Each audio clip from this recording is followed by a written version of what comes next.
હું વડોદરા ના આવ્યો હોત તો હું સિંગર બન્યો જ ના હોત. I would have been a struggling cricketer.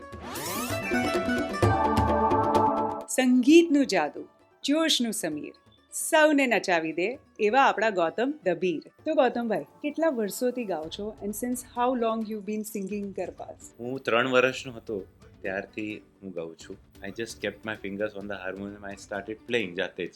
તો તમારા બ્લડમાં સંગીત વહે છે કે how is it so god gifted? તો આ ઈશ્વરની કૃપા છે ઓફકોર્સ. એન્ડ મારા નાની ગ્વાલિયર ઘરાના ક્લાસિકલ સિંગર છે અને મારા મધરની ખાસિયત હું કહું તો she was my biggest critic. એટલે એવું નહીં કે મારો છોકરો છે એટલે તું જે ગાય એ સારું, એવું નથી. ના, વડોદરા નગરીમાં જે મને એક મ્યુઝિકનો અને કલ્ચરનો એક માહોલ મળ્યો એ બહુ જ અદ્ભુત હતો.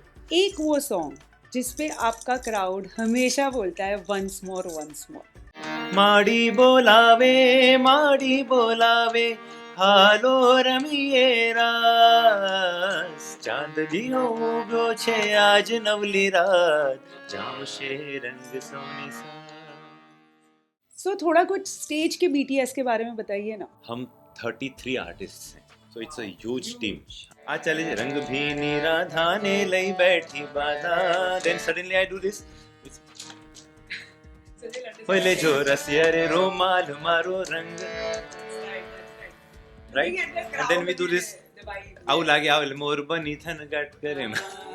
હવે નેક્સ્ટ ટાઈમ બધા જોજો કે આવા બધા ઈશારાઓ પછી કયું સોંગ આવવાનું છે.